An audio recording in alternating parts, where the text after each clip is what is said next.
Hello, everyone. Welcome back to Corruption, Crime, and Compliance. Today, we're going to take a step back from sort of individual enforcement, settlements, compliance, and focus on a larger issue, and that is corruption itself. Not merely corruption as a legal violation, not corruption as an enforcement risk, but really what is corruption and the destructive force that affects economies, governments, institutions, and ultimately societies. Too often, discussions about corruption focus on isolated events, a bribery scheme, a procurement scandal, a public official accepting kickbacks. But corruption is far more significant than individual misconduct. Corruption changes how societies function. It changes incentives, it changes behavior, and over time, it changes expectations.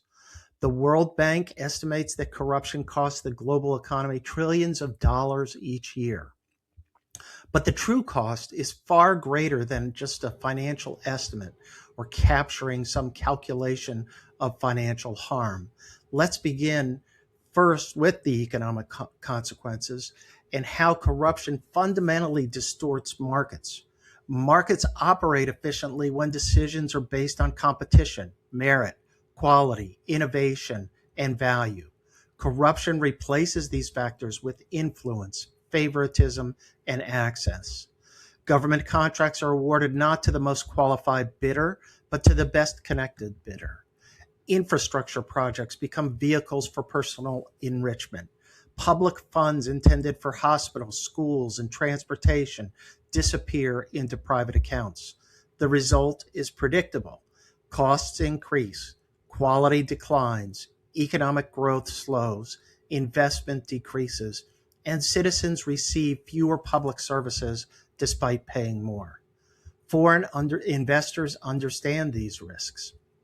Many multinational companies simply avoid highly corrupt jurisdictions because the legal and operational risks are too great. That means less investment, fewer jobs, reduced economic development, and slower growth. Small businesses often suffer the most. Unlike large organizations, they lack political influence and resources. When licenses, permits, inspections, and regulatory approvals become opportunities for corruption, smaller businesses face barriers they cannot overcome. Entrepreneurship declines, innovation suffers, informal economies expand. The damage extends well beyond economics. Corruption, in the end, attacks democratic institutions. Democracy depends on public trust. Citizens must believe that laws apply equally, that elections matter, that courts are fair, that public officials act in the public interest versus their own private interest. Corruption undermines each of those assumptions. Over time, citizens will lose confidence in government institutions. They stop believing that the system works fairly. And once trust erodes, democratic institutions become increasingly fragile. One of the most dangerous consequences of corruption is regulatory capture. Regulators gradually begin serving the interests of regulated industries rather than the public. This may not involve outright bribery. It often occurs through influence, relationships, lobbying, and revolving door employment opportunities. The result is the same. Public institutions stop serving the public. Instead, they serve private interests. Perhaps the most dangerous form of corruption includes the judiciary. Courts represent society's final mechanism for accountability. When courts become corrupt, citizens lose their ability to enforce rights, resolve disputes fairly, and hold powerful actors accountable. Without an independent judiciary, the rule of law becomes little more than a slogan. The social consequences may be even more profound. Every society teaches its citizens what behaviors lead to success. In healthy societies, effort, talent, integrity, and innovation are rewarded. In corrupt societies, different lessons emerge. Connections matter more than competence. Loyalty to corrupt networks matters more than integrity. Access matters more than merit. Over time, these incentives reshape behavior. People adapt to the system they face and encounter on a day-to-day basis. Talented individuals leave. Ethical individuals become discouraged. The next generation learns that success depends less on ability and more on participation in corrupt networks. This contributes directly to inequality. Corruption concentrates opportunity and wealth among insiders while limiting opportunities for everyone else. It creates two systems, one for the connected, one for everyone else. Perhaps most troubling, corruption weakens civil society itself.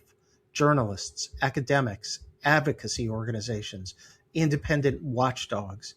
These institutions play essential roles in exposing misconduct and promoting accountability. Corrupt systems often target them first. Why? Because accountability threatens corruption. Without independent voices, corruption becomes perpetuating.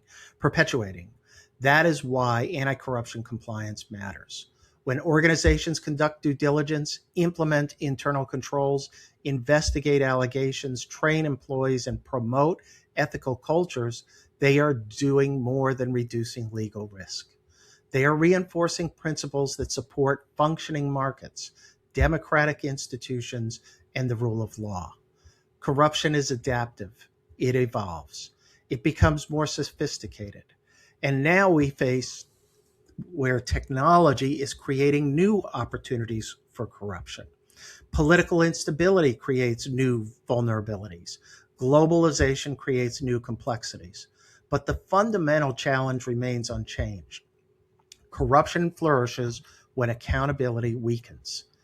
The response must be continued vigilance, strong institutions, effective compliance programs, and unwavering commitment to integrity. Because ultimately, anti-corruption efforts are not simply about avoiding enforcement actions. They are about preserving the conditions that make honest business, honest government, and free societies possible. Well, thanks for joining me today on Corruption, Crime, and Compliance, and we'll be in touch soon with another episode.